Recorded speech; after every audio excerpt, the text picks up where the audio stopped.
Entrevista Venevisión, líder en opinión, por tu canal independiente, Venevisión. Ismael García ya se encuentra con nosotros acá en Entrevista Venevisión. Bienvenido, diputado a la Asamblea Nacional, pero además vicepresidente de la Comisión de Contraloría. Sí, cómo no. Aquí estamos. Bueno, gracias para las preguntas que quiera hacerme. En primer lugar, queríamos comenzar con la información que amaneció el día de hoy. Luego de 6 días de protesta, el día de hoy fue abierta la troncal número 10 de Tumeremos. Los familiares de los mineros reclamando la aparición de los cuerpos de sus parientes se encontraban apostados en esta vía. ¿Qué información maneja a esta hora de lo ocurrido?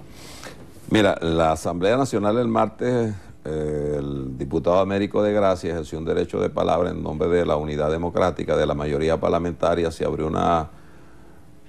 nombró una comisión integrada por varios parlamentarios, sobre todo del Estado Bolívar, y ellos deben entregarle al Parlamento en las próximas horas un informe mucho más detallado de lo que allí ocurre. Lo lamentable de todas estas tragedias que están ocurriendo en el país, de crímenes horrendos, bueno, tienen que ver con una inseguridad desbordada que hay en Venezuela sin ningún tipo de control, donde prácticamente el AMPA le ha ganado la guerra al gobierno, y en el caso particular de Tumeremo, que ahí hay un problema con la explotación del oro, el gobierno, los periodistas que iban a acompañar, que es la información que manejo, hasta el sitio donde ocurrieron los hechos, no se les permitió llegar. El que no la debe, no la teme, pero además hubo una actitud muy irresponsable del gobernador, porque el mismo día, domingo en la noche, yo lo vi y lo escuché en el canal del Estado. Él decía que, bueno, que simplemente se trataba de alarmas, tanto del diputado Américo de Gracia como de Andrés Velázquez, y resulta que no es así. Pues hubo una lamentable tragedia. Ojalá en las próximas horas pueda aclararse todo eso y se le permita a los medios de comunicación poder llegar hasta el sitio, presenciar, hablar con los familiares, porque los crímenes, y además de la manera horrenda como se cometieron, son cosas que solo se veía en los tiempos de los paramilitares en Colombia, o en ese tipo de cosas que en películas pues uno ha visto. Así que el gobierno tiene el compromiso en las próximas horas de entregarle al país los resultados y los responsables de esa masacre de Tumeré. Diputado, ayer el ministro Pérez Abad hizo algunos anuncios en cuanto al sistema cambiario. Tenemos ahora 2 tipos de cambio, uno de 10 bolívares para lo que es alimentos, medicina, y otro dólar flotante, donde además cabe en este momento, y así lo anunció, el cupo viajero. ¿Qué perspectiva o cuál es su posición en relación con estas medidas económicas anunciadas por parte del Ejecutivo? Bueno, el gobierno actúa siempre como que si se hubiese juramentado Nicolás Maduro hace 3 días, ¿no? Y entonces anuncia con bombos y platillos una medida que dice que ahora sí el problema se va a resolver. Y en ese ahora sí, lo que ocurre es cada vez una devaluación. El dólar 6.30 pasa a 10 bolívares y el dólar viajero pasa a 200, a una banda que fluctúa entre los 200, 209 o 200 no sé cuánto. Eso no resuelve el problema ni de la escasez, del desabastecimiento, ni por supuesto un problema grave, que es que en Venezuela se devastó la producción. En Venezuela hay 4 millones de hectáreas productivas que fueron destruidas, y por supuesto el sector industrial, en el área industrial que va desde Guarenas hasta Puerto Cabello, más de 6.700 grandes empresas cerraron. Y algunas empresas que quedan en el país, como el caso de la Polar, lo que hacen es ser perseguidas, asediadas y acosadas por el gobierno permanentemente, de tal manera que uno no entiende cuál realmente es la política económica del gobierno, qué es lo que el gobierno quiere. En tal caso, lo que sí entendemos y vemos, que hay un pueblo desesperado pasando hambre, aquí hay gente que está comiendo 1 y a veces 2 veces al día, que no se consiguen elementos esenciales para los niños como la leche, pañales, azúcar, arroz, que hay un problema gravísimo de desabastecimiento y de escasez en el sector de las medicinas. El gobierno compró, y eso lo denunciamos la semana pasada en la Comisión de Contraloría y lo estamos investigando, más de 400 millones de dólares en medicamentos que en su gran mayoría vinieron vencidos al gobierno de Cuba. el diputado José Manuel Olivares, después que la Asamblea Nacional declaró la emergencia, producto de un planteamiento que él hizo para conseguir medicamentos, se dirigió hasta la ONU, se consiguieron unos medicamentos para que vinieran de emergencia al país. El gobierno, para no reconocer pues que aquí hay, como efectivamente lo hay, una emergencia sanitaria, una emergencia en el campo de la salud y en el campo de los alimentos, no ha aceptado la posibilidad de que esos medicamentos puedan llegar al país. De tal manera que estamos ante una situación muy grave, muy complicada, una situación explosiva que nadie la quiere. Nosotros hemos dicho que queremos que en Venezuela haya una salida pacífica, democrática. La mesa ha propuesto alternativas.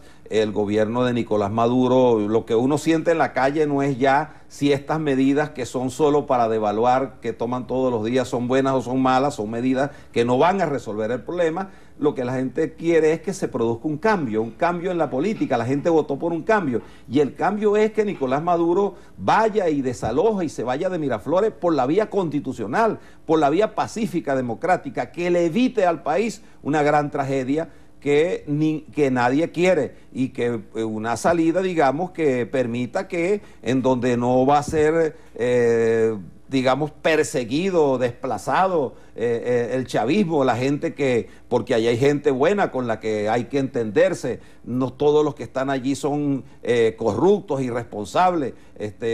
Yo hablo de la cúpula, de la que maneja el control, la que tiene el poder y la que no facilita que en Venezuela haya un cambio ni propone medidas de cambio. Fíjate, el gobierno pidió un decreto de emergencia, dijo que era 30, 60 días.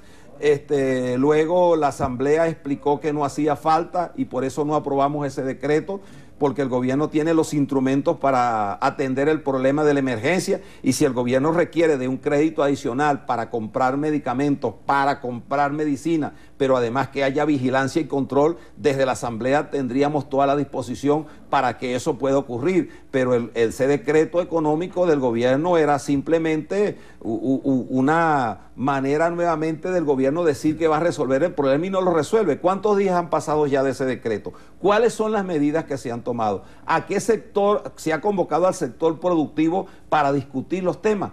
Hay quienes incluso estuvieron inicialmente en la conformación de ese gabinete económico y luego se retiraron porque sintieron que allí lo que había era una, como se dice en el argot popular, una vaciladera del gobierno que no termina de empujar, de dar el cambio que el país requiere para que se pueda resolver el problema de la crisis grave alimentaria que hay en el país, la crisis asistencial. Los hospitales en Venezuela son dantescas las condiciones en las que hoy se encuentran. No hay nada, no hay medicamentos para el cáncer, para los niños. Hemos visto niños en Anzoátegui y aquí en el Hospital JM de Los Ríos en Caracas con tapabocas, pidiendo que aparezcan los medicamentos para la quimioterapia, para la radioterapia. No hay eso. Y el gobierno todos los días lo que hace entonces es amenazar y apelar a medidas de orden político para la confrontación, pero no atiende los problemas esenciales y estructurales del país. Ahora, diputado, los economistas aseguran que se pueden tomar todas las medidas, pero si la honestidad no se pone sobre la mesa, claro, los recursos que puedan generarse con estas medidas se van a ir, como además se han denunciado que se han ido en oportunidades anteriores. Usted pertenece a la vicepresidencia de la Comisión de Contraloría de la Asamblea Nacional. ¿Cómo hacer para que las medidas que se tomen, los recursos no sean tomados y sacados del país? Mira, el gobierno ha dispuesto desde el 2003 hasta el 2014, inicio del 2015, más de 230.000 millones de dólares para la importación de bienes e insumos. De eso, cerca del 60% ha sido para la importación de alimentos.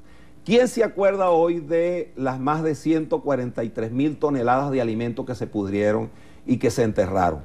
¿Quién? Debemos acordarnos de eso, pero además de eso, de toda la cantidad de importaciones de medicamentos que vinieron. Para Cuba se le compraron entre el año 2012-2014, 400 millones de dólares en medicamentos con bajo vencimiento, que la mayoría se vencieron. El diputado Berribeiti en una oportunidad lo denunció.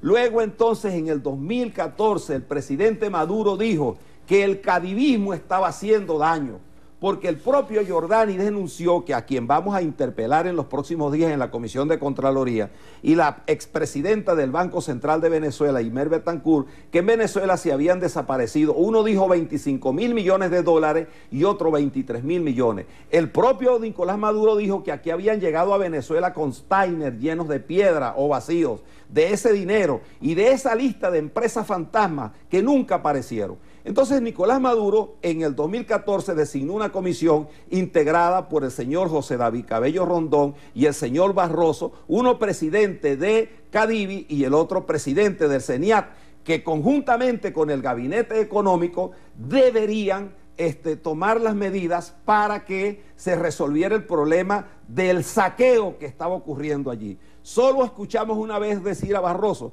que habían varios millones de venezolanos que por la vía de los viajeros no habían logrado presentar sus soportes. Ok, se dieron cuenta de eso.